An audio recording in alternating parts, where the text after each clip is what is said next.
Welcome to the Coach and Crew Show. Get ready to take things to the next level.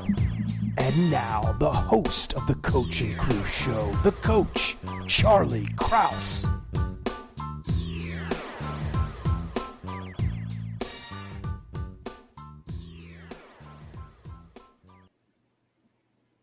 Happy playoff weekend. We are back.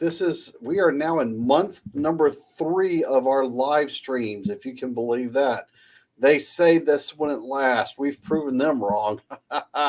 Phil and I are back for our normal broadcast sessions. I think we've gotten through all of the seasonal type of quirkiness, so that we should be back in full mode, normal mode today at least. We'll see. Those logging in and watching, please always feel welcome to hit your comments, get your chats in.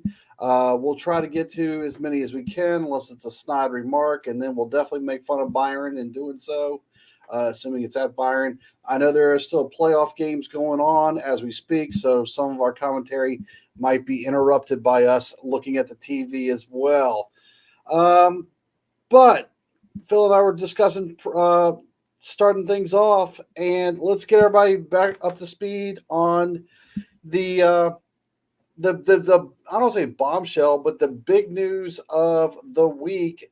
About an hour and a half after the national championship ended, we had Nick Saban stepping down, and we heard rumblings this past summer. The two main reasons why he was ready if he won an SEC championship or a national championship was because he's not a fan of current structure of how the NILs work, and he absolutely despises the transfer portal.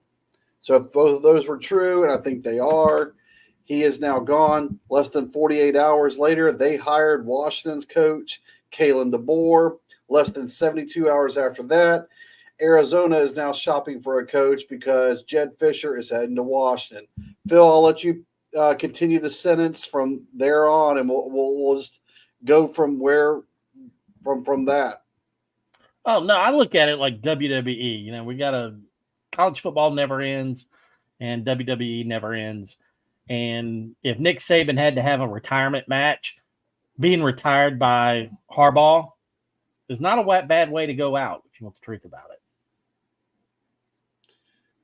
it. And it's a changing of the guard. And I know we're going to do NFL in a little bit, but there was something symmetric. I don't know if that's the right word or not. Pete Carroll, Nick Saban, and Bill Belichick, all exactly 72 years old, all out within probably 28 hours, probably closer to 24 hours of each other. It's just a major change. I'm old. I'm closer to the age of Nick Saban and those guys than I am for these young dudes that are getting these jobs. So, I've hit 72 and some young dude's going to show up and say, hit the road, Gramps. Time for you to pack it in and go home. That kind of sucks. But, Saban, he got to write his own terms. Anytime a dude gets to walk out on his own terms when he wants to, instead of being told to leave, it's always a good day. And even though I have always been against the great Nick Saban, I think he's the best college football coach that I've ever seen. At least modern day. And yes.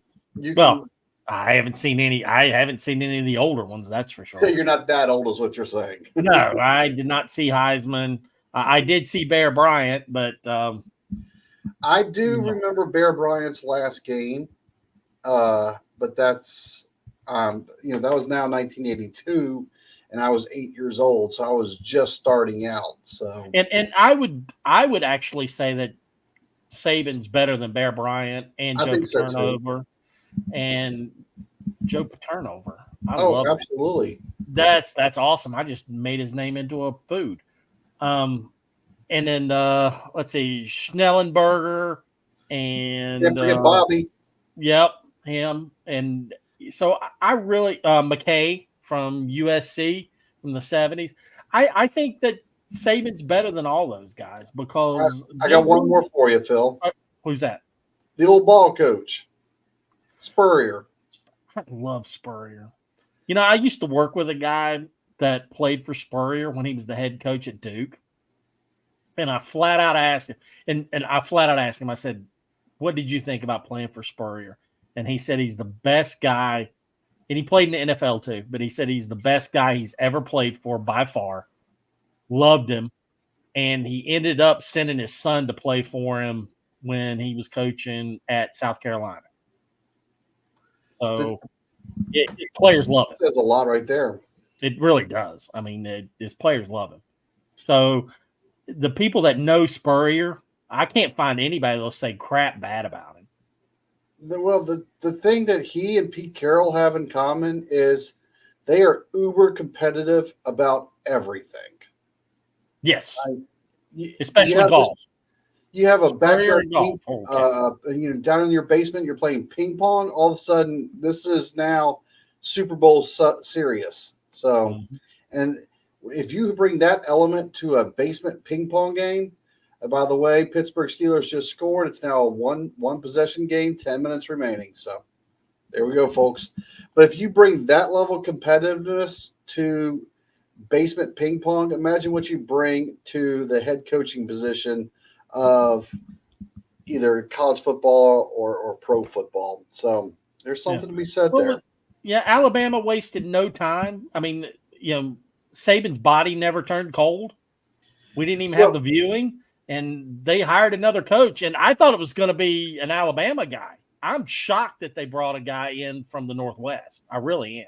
Well, a couple people turned it down, but I'm sure if a couple of programs have this, all the programs have this. Every program has your in case of emergency break box.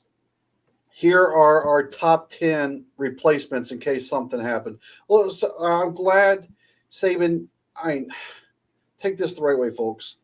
I'm glad Saban left on his own terms, because what you don't want to see is Saban leaving or anybody leaving because they have a heart attack in the middle of one of the games or some type of medical condition that forces them out immediately. That's not a good way to exit. Or, I think Bear Bryant died within a month of leaving. It was like 62 days. It was like in January. Yeah. So they lost over Thanksgiving weekend.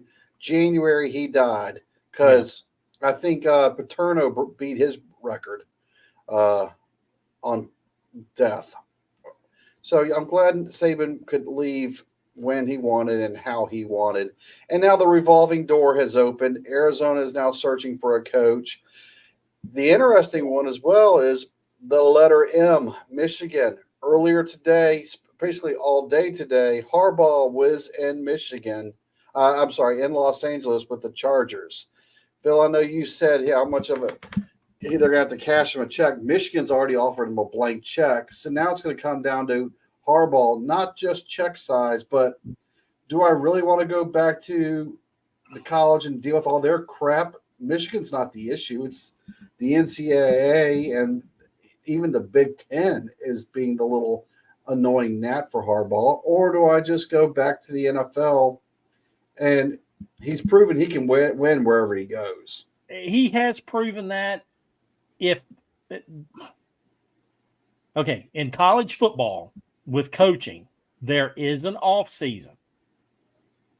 So you have a little bit of an off season time that you can't recruit. But in the NFL, you have a huge time that you don't have to coach because it's written into the players' contracts. And I think from like the Super Bowl until you start on-field activities in May or June, you've got like 4 months or 5 months where you're off, where you can't be coaching those players. No, so, you're in the office and you're talking to your scouts and you're building your draft board and you're building who you want free agencies and you're designing up plays and you're having meetings. But so it's not like you're sitting on the Caribbean sucking down Mai Tais the entire time, but you do get downtime. If you see Bill Belichick at the Kentucky Derby, and what is it he has about the state of Kentucky and Tennessee, I don't know, but I saw him at a Tennessee basketball game. I've seen him at the Kentucky Derby. If that's Bill Belichick, other coaches are enjoying some downtime as well. So you, as an NFL head coach, you have, even though during the season you're coaching your ass off for 4 months that you're living in the office, but you still have 4 months where you're not living at the office, quite frankly. So in college football, yeah, you've got a couple dead periods, but if you're not coaching, you're recruiting. And if the kids are in school, you're trying to make sure that they're staying out of jail. So you're constantly having to play father figure for 84 scholarship players. Plus you're recruiting the whole time. It's a never-ending job, basically, in college. And I can see how that would be very taxing, quite frankly. The word I'm looking at is younger man's game. Do it while you're young, get the experience. But I honestly think even if I was at my most dream job scenario, eventually, let's say the 10-year line, I can leave on my own terms. I'm leaving. And if I succeed in the NFL, great. If I fail in the NFL, that's okay too. What's that joke? My future job is to be a fired college coach or a fired NFL coach. I want to be a fired NFL coach. But you're in professional coaching, you're hired to be fired. Eventually, you're going to be leaving there. Even Bill Belichick, the greatest Super Bowl winning coach ever, just got fired. So let's not, Very rarely do you get to walk off on your own. Exactly. So that's kind of, but in college, if you win a national championship and you can basically stay there as long as you want, unless you're coaching in Auburn, Alabama, and one of the boosters gets pissed off at you and takes his private plane and picks up your replacement and flies him into the middle of the night and then puts a for sale sign in your house. Other than that, you can write your own ticket. And Harbaugh can write his own ticket. So I don't know what's going through the man's head, quite frankly, because we all know he has to have over $100 million in the bank, and he's had a successful career. The only thing he hasn't done is won a Super Bowl, and if that's what he's going for, don't take the job with the Chargers. Nope, and we're going to spend some time on that conversation and probably maybe today's episode, but also in future episodes. But I mean, Alabama, they went outside the box. I would have thought that one of their own guys like Dabo Sweeney or somebody like that would have been the one taking that job. But if you're three different people turned it down. Yeah, well, that's what we're hearing.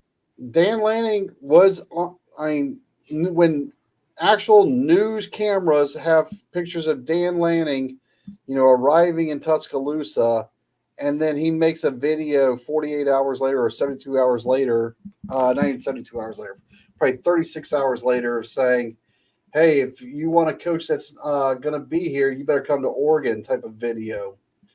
So that was one. And, you hear rumors of all this. Phil Knight money. Yep.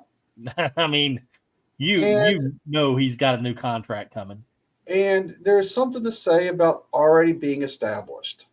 You already have the routines. Yes. You already and weed's legal in Oregon. If that's your thing, then sure. Easier to recruit up there, so that's good. And the big loser in all of this is Arizona. Absolutely. Arizona was the stomping grounds of the Pac-12 for a decade. The year before they hired Jed Fish, they lost to Arizona State 77-3. Jed Fish comes in, turns the program around. 2 years later, they beat Oklahoma in the Alamo Bowl and now reset. He had a hell of a season. Arizona, I think, was a surprise team of the Pac-12 for their last season of the Pac-12. And I think Washington got a hell of a replacement, quite frankly. They did a great job. I mean, they did fantastic. Yeah. And I think that DeBoer, even though I hate the name, we all know that I have a problem with the name DeBoer going back, 5 years now? I just can't take that. I know that brings back old podcast rants that I had going on. But Kellen DeBoer has won everywhere he's been. NAIA, what's that, Division 2 that he was in? Yep. FCS, he won there. And he's won in D1 BCS. He's never not won. And if he doesn't win in Alabama, it'll be a shock. A Mountain West championship at Fresno State. And then 3 years later, he's at Alabama. Yep. And, I kind of think it's crazy that here you've got a wide receiver from Alabama transferring out of the program, going to Sark at Texas. But I guarantee you DeBoer just put 3 guys in the NFL that had no chance of getting there before he got his hands on them. My favorite transfer portal leave was Jalen Milroe. My second favorite transfer portal leave is a double transfer. So he had to, because of graduate level, Mississippi State's is Will Rogers, went to Washington, stood on the sideline about an hour after getting there for the national championship game, and then re-transferring again to Alabama. So he left the SEC, was in Washington for about an hour and a half, and now is re-transferring to the SEC.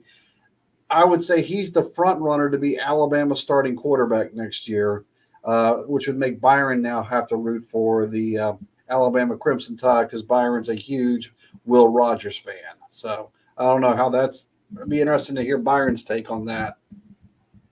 I wouldn't understand Byron's take on that because I usually don't understand most of what Byron's saying. Well, yeah, but anyway.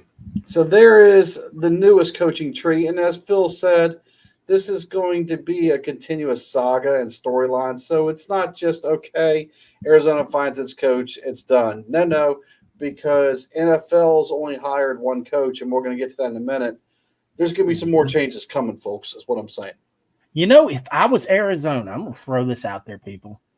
I'd make a call to Seattle, Washington, Pete Carroll? and see if Pete Carroll would come down to a nice, sunny state, because that dude, he was a hell of a coach in college. He's a hell of a coach in the pros. He just gets along with everybody. He's just chill. Phil, funny you say that, because I was thinking the Washington Huskies, before they hired Fish, their first call should have been Pete Carroll. You don't even have to move. No, he wouldn't. You don't even have to move. I'd still think I think I just love Pete Carroll. I mean, what's there not like about the guy? I'm a huge Carroll fan as well. All right. I'd like to hang out with him. Pete Carroll. Hey, if you ever want to go hang out, you just name the time and place. I'll be there. I want to hang out with you. I bet you're awesome. So you're surfing. In some ways, small world. We're talking now USC. Today is the announced deadline if you are going to the NFL, declare for the NFL draft. So Caleb Williams has officially declared. Buffalo just scored. It's now 31-17. That might do it. Caleb Williams has officially declared for the NFL draft. So by my count, if these are the big 6, we've got 6 first-round possibilities coming out. Caleb Williams, USC, Drake May, North Carolina, J.J. McCarthy, national champ. Oh, first off, we got 1 national champion and 2 Heisman Trophy winners all in the same draft. How rare is that? So J.J. McCarthy. And then one guy that's 32 years old and played for 12 teams. Drake May for North Carolina, no, that was Bo Daniels, LSU, Bo Nix, Oregon, and Michael Penix of Washington. Phil and I yesterday, so if you go through our YouTube, you can see our deep dive we did in the Washington Commanders, and we did a brief segment on Caleb Williams, and I made reference to, if I was Sonny Weaver, Caleb Williams would be my Bo Callahan. But for those who haven't seen that video yet, now it's on a larger scale. And for people that haven't watched that Draft Day movie, go watch it. It's fantastic. Yes, because that way you'll actually understand my reference, if anything else. Yeah. I mean, it's awesome. It's one of my favorite NFL movies, period. I can erase your period and just say it's one of my favorite movies. Oh, okay. I mean, So, I get it, but it's not for me. But yeah, I mean, it's my favorite NFL. But I mean, Kevin Costner did a great job. That was a fantastic movie. The whole thing about him, getting his. I'm ruining the movie for everybody. He got his head finance counselor pregnant in the office. I mean, who the hell's he working for? Dan Snyder? That kind of crap happened when the Redskins were owned by Dan Snyder with all the inter office sex and crap. Come on, that's crazy. So if these He'd get suspended. He would have been kicked out. Washington Post would have been doing exposés on him, and he's done. If these are the top 6 quarterbacks in the draft, Phil, I mean, you used the phrase "can't go wrong" earlier yesterday. Okay, look. I didn't say you can't go wrong. They're all equally worth the shot. Yes, that's what I said. And I also said that the history shows us that 50% are going to be flops. So out of these 6 guys, at best, 3 will make good pro quarterbacks, and 3 of them are going to be busts. History has shown us that. So you take your chances with one of these 6. I'm okay with any of the 6 being chosen. They all have NFL arms. They're all fairly accurate passers, and they're all fairly mobile. Now, some of them are more mobile than others, but still, I say, and Penix is probably the least mobile of all of them, actually. But you take your chances, but expect that half of these guys are going to wash out and be completely bust. But that's what you've got to do. And I think you can't go wrong with these 6 if you're looking at a quarterback next year as far as skill sets go. So there, I qualified that. Very well said. Well said. Now, let's just have some fun, and this answer can change come draft day. Not even the Bears, not even someone who could possibly trade up with the Bears. If you had number 1 pick for Team X, who you taking? If I had number 1 pick, you know me. I mean, I love Drake May. The only thing that scares me about Drake May is, when's the last successful NFL quarterback produced by Mac Brown? It shouldn't take you long because it's a real freaking easy answer. Well, 0. None. Assuming Vince Young is what you're going at, then yes, 0. All right. Mac Brown has never produced a successful NFL quarterback, and we've seen a couple recently, and they're not too good. They're not very good between the ears. Let's put it that way. So, everything that I've seen with Drake May, it's just the arm, the accuracy. Damn, the guy can just flat out play. He's the guy I would take. But, guys that I've lost money on this year with future bets, damn near all of them, man. How much money did I lose on Oregon this year? Quite a bit. I had Jaden Daniels as the future that at the beginning of the year, I thought he was the best quarterback in college football and would win the national championship at LSU. And damn, he could have done it if he'd had anything resembling a defense. So I really am impressed. And then I was on the Penix bandwagon all season, and unfortunately the national championship game, he put in his worst game ever. God, he was horrible. And he cost himself millions that game. And I think I was telling you there that game. He did. He slid down. He definitely slid down, I think, outside of the top 4.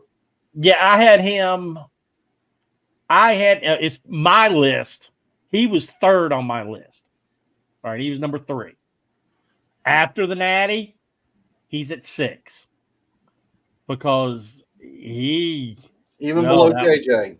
Yeah, that was bad. That was you can't make any excuses up for that. Yeah, the offensive line sucked, but he had 3 NFL wide receivers. He was confused, only threw to the right.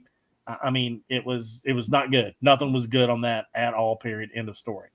So throwing off his back foot high, his mechanics was trash. I mean, it was just not a good game. Cost himself big money. So there you go. I mean, my list: Drake May, Daniels, Caleb Williams, Bo Nix, JJ, and the distance between those guys is not huge, people. I'm not talking about, a guy being 100 and then a 90 and then an 80. Oh, hell no. These are all first rounders. Exactly. And I'd have a guy 95, then a guy 94, then a 3, and then a 2. But that's how I would do it, and Penix would be last. But all of them I have as over at 90. So my 1 is Jaden Daniels. My 2 is Bo Nix. I originally had Michael Penix as 3. I don't want to take one game. He didn't play Chutes and Ladders with you either? I mean, he played Chutes and Ladders with me. Yes, but I also want to make sure that, all right, was this his first real defense, or was this just a bad game? And there's a difference between first real defense or a bad game. Bad game, I played, dude, he played in the Big Ten for 2 seasons. I mean, he played Michigan and Ohio State every season. Okay. So, I mean, he was winning them. Yeah, he played great against them with lesser talent. That national championship game, he was bad. All right, so then if it's just a bad game, he's going to slide, but not far. Listen, Phil used the word yesterday, like athletic phenomenon or something like that, describing Caleb Williams. Yes. Because of all of his Twitter posts and things like that, it's just a complete turnoff for me. It's not a thing about his skill set. So for me, Caleb Williams is 6. JJ would be 5. And then Drake would probably move up to 3 over Penix, but Penix was my 3. I always had, I think, just me thinking, and who am I to say anything? I'm some idiot. I like Daniel. I mean, Daniels, I think, is a better athlete and better all around than Caleb Williams is. Okay. I've always thought that. But, I still got to there's things that Caleb Williams can do with the ball that is pretty special. But everything he can do, Daniels can do also. And I've seen, quite frankly, JJ and Bo Nix are pretty athletic guys themselves, and they've done some pretty crazy things out there too. And they've led their teams. One of them led their team to a national championship, and none of the rest of those guys have. And none of them have the arm that Drake May has. So everybody's got some special stuff going on with that. They really do. Let's go back and look at this. History says that at least 3 of these guys are going to be busts. So in 5 years, we can have this same show pop up this same slide and put X's over top of 3 or 4 of these kids as being busts, and 2 of them successful. And I have no idea which 2 are going to be the most successful and which 3 or 4 are going to be busts. No idea. No clue. It'll be interesting, and only time will tell. And we'll revisit this conversation as it gets closer to draft weekend. All right, shifting focus to the NFL playoff weekend, and so far we've had mostly blowouts and 1 excellent game. I did not see the first blowout happening. I thought it would be close. It didn't surprise me that Houston won. It shocked me that Houston won by 31. I was shocked that Dallas got annihilated by Green Bay. There's lots of jokes coming there. We'll have that conversation. In the one close game, the Lions did advance over the Rams in a really good game. And then in the frigid, you could just tell Miami didn't want to be there. Kansas City moved forward. It's looking like Buffalo is going to advance to play Kansas City next weekend. And then that leaves the Monday night game with Tampa and the Eagles remaining in the playoffs. So overall, these playoff games so far haven't been the most entertaining for as far as eye appeal and just fans at home on the couch watching it. But what we're doing is hopefully ramping ourselves up, and mostly the better teams and the more ready and prepared teams are advancing so far. Phil, your take so far of Wild Card Weekend? Very disappointing as far as quality of games go. I mean, it was pretty crappy, with the exception of the Lions-Rams game. That was an excellent game. Two teams wanted to be there. You could tell it mattered to both of those teams, especially the Lions.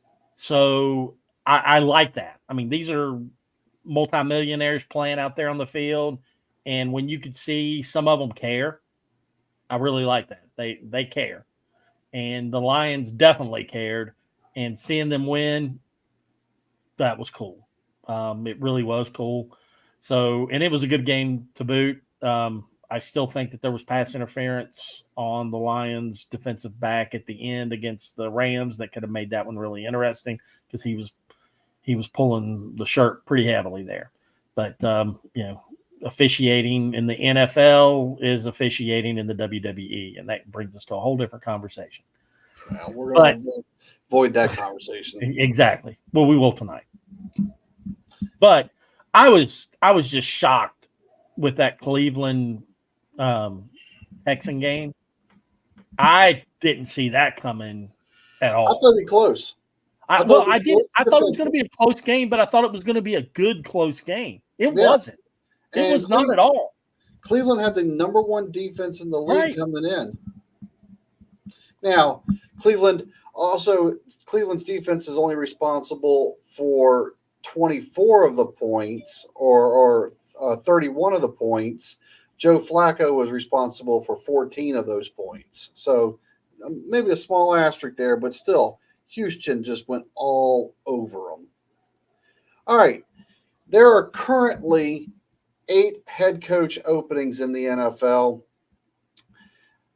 There's a good chance we might hit double digits by this time next week, which is ridiculous, because that at 10 equals 1/3. 8 equals 25%. So there's a lot of turnover so far in the league. There's been one hire. Gerard Mayo by the Patriots has been hired. 8 other programs are in the process of interviewing, hiring, and the NFL's got different rules of when you can interview somebody, when you can't, who you're allowed to interview at certain times, depending on if that team is playing. There's a bunch of requirements that colleges do not have to follow that the NFL has to follow. So it's not an overnight process unless you hit a rare exception like the Patriots. So you got the Panthers, who fired their head coach and GM. There's 2 openings there. The Raiders fired their head coach and GM. There's 2 openings there. Vrabel was given a blessing of his release out of Tennessee. That's a firestorm waiting to happen. Atlanta has their head coach opening. Washington is down to just their head coach opening. They've hired their GM. The Chargers have their head coach and GMs still open. And Seattle, still trying to scratch my head on that one, has their head coach opening. New England's made their choice, and so that we're going to take that one off the puzzle. There's also the possibilities of rumors saying Mike Tomlin might call it after their season is done, and that beauty of just saying, hey, when it's time to walk away. He's only the 3rd head coach in my lifetime for the Pittsburgh Steelers. Chuck Noll, Bill Cowher, Mike Tomlin. Was Chuck Noll their first coach? In 1832? I have no idea. Chuck Noll was there in the 70s and 80s. I thought he was there in the 60s too, wasn't he? I don't know. Like I said, my lifetime. I'm not a Steelers fan. I'm a Mike Tomlin fan. What I hate most about Pittsburgh Steelers are Pittsburgh Steeler fans. Yep. And if Pittsburgh was so great, why are you not living there? Well, I've been there. I know why you're not living there. Well, I do too. So, but Just ditch the whole damn place. The organization of Pittsburgh is one of those A-plus run organizations. I say that with New England as well. There's a few other, but they're cheap. But if you look at how they run, the ownership runs, especially their coaches. I mean, 3 coaches in 40 or 50 years. That's some good ones. And they've hit 3 home runs. Absolutely. Anyway, if assuming that doesn't happen, or we're going to keep Pittsburgh off the list, and then we all saw the Dallas game. Odds are Dallas is going to have an opening by this time next week as well. And it's going to be filled too. And we all know who that Jara is going to go get. So let's take Dallas and Pittsburgh not on this list because it's not official yet. Phil, you've got 7 to choose from. Panthers, Falcons, Washington. I already know which some of these have already been eliminated off your list. Titans, Raiders, Chargers, and Seahawks. If you were the most recruited and wanted head coach out there, given the situation of the ownership, dare I say fan base, players in position already, the GM, where's your number one franchise you'd want to work for?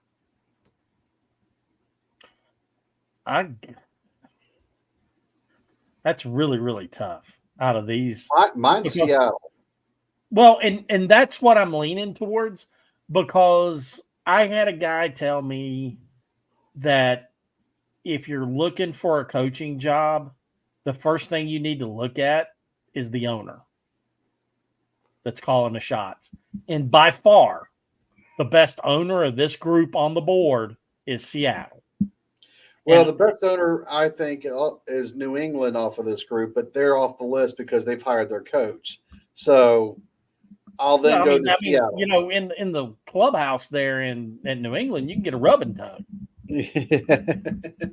But Seattle, they're stable. It's a stable group. Yep. It's a stable franchise. Aren't they owned by one of the founders of Apple? Yeah. So it's just a stable deal. The only thing I don't like about Seattle is that they don't have a franchise quarterback. And I'm sorry, Geno Smith's not a franchise quarterback. No.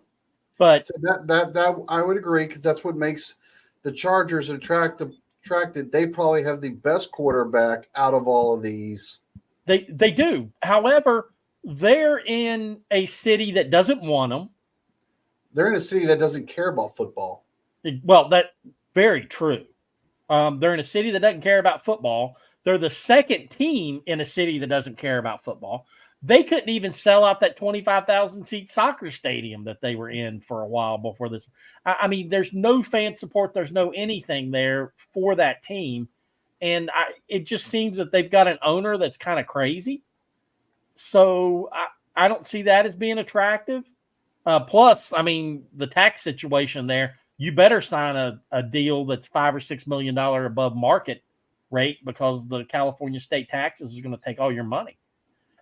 Tennessee, they just showed an owner that fired an excellent coach. That's stupidity. The Raiders, even though that's why I'd love to be in Las Vegas, but they're the Davis family, and that's the definition of crazy.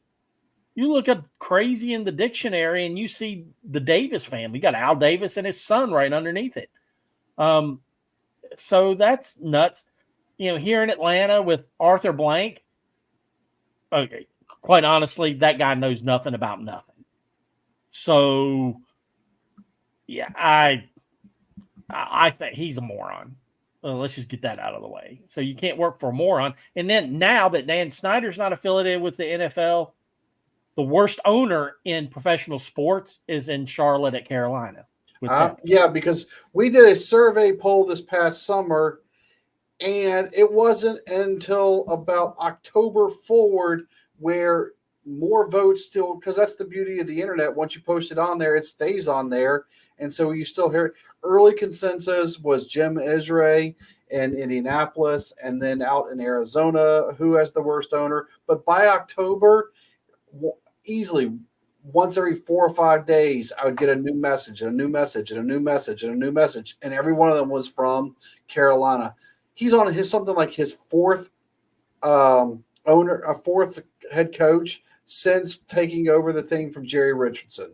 So maybe finally he's learning his lesson. I doubt it, but I think the Washington job is the second most attractive there.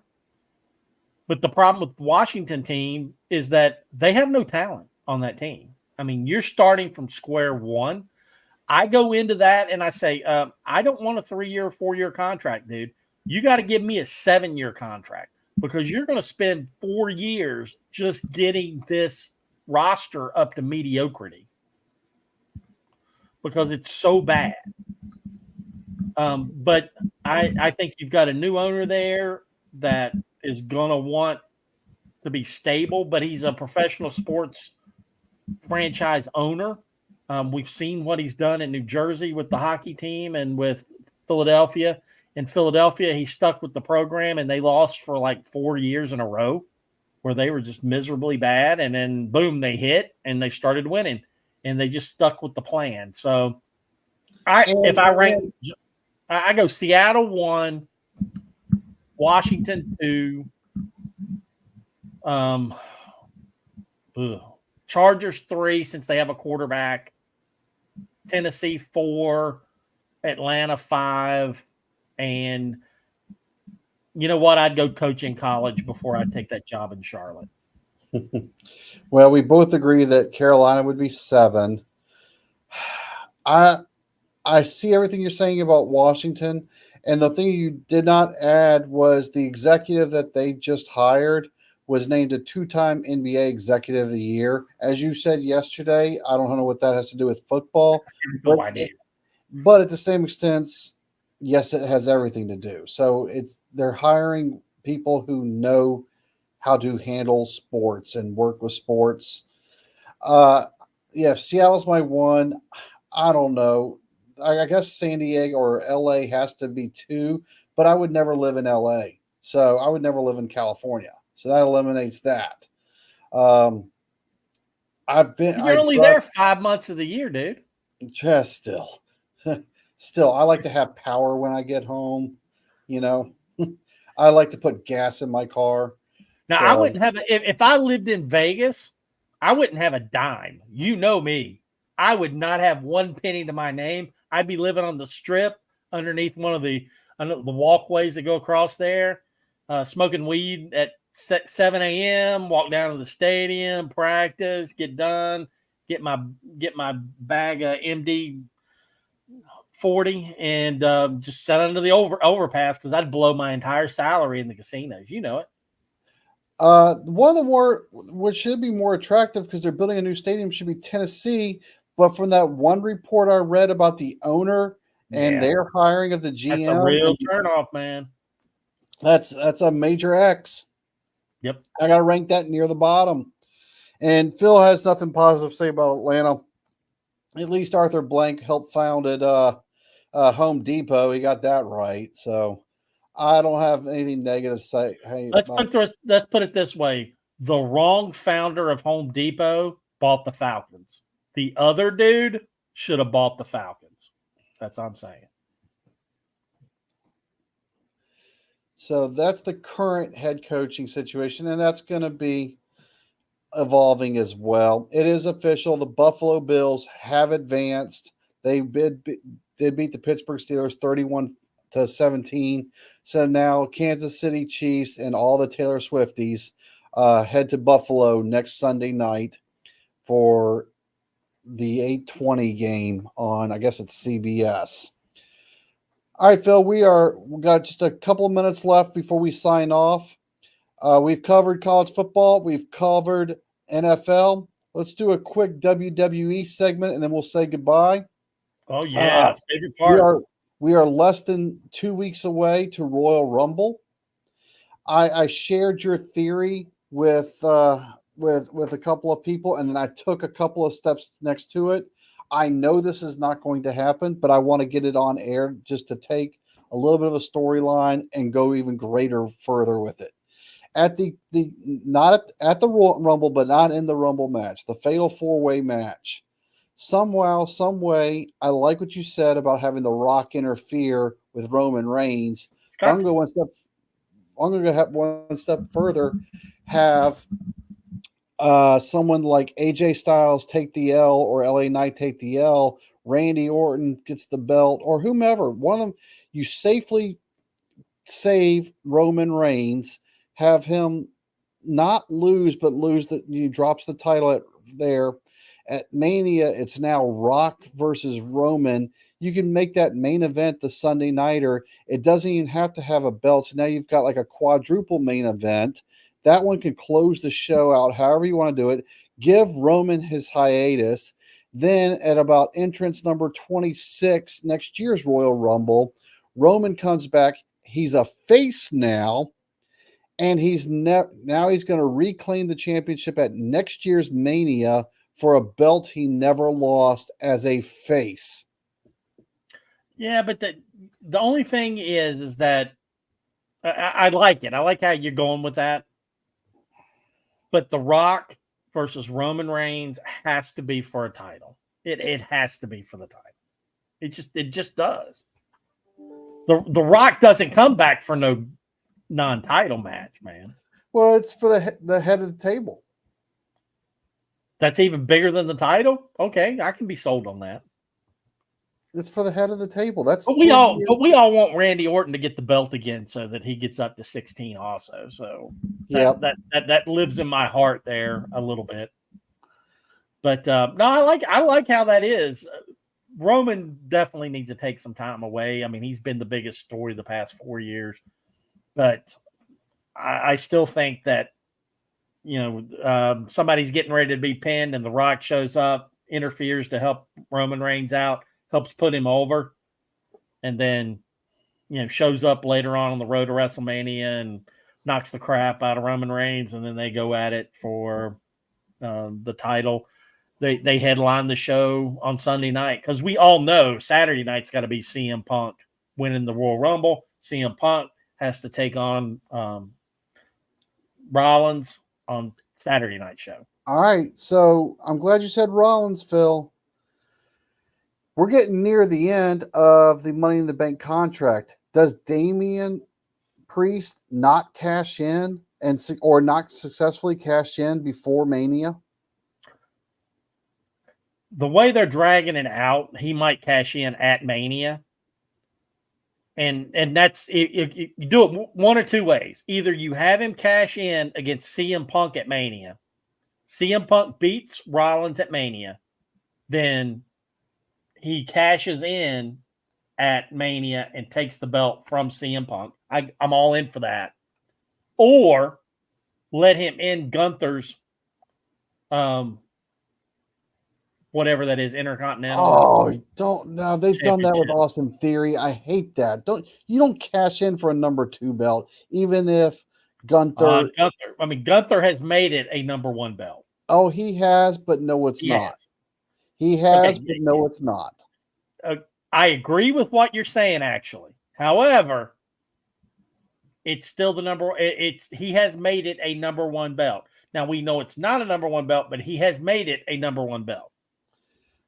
That he has. I mean, that's really the 3rd heavyweight championship belt. And two of them are full-time championships. Yes. Just not Roman Reigns. Yes. All right, folks. There's our show for today. Make sure you are subscribing. We are increasing viewership and subscriptions since we've gone live. So something's working here. We appreciate you. Make sure you're sharing this out to your followers and commenting away, even if you weren't part of the live broadcast. Make sure you're commenting away. Did I make it the entire 50 minutes without using swear words? You have. So that's a record. That is a freaking record. Yeah. Yes, I did it. 50 minutes, no swear words. Yeah. All right. Go Buccaneers. We'll see you next Monday night.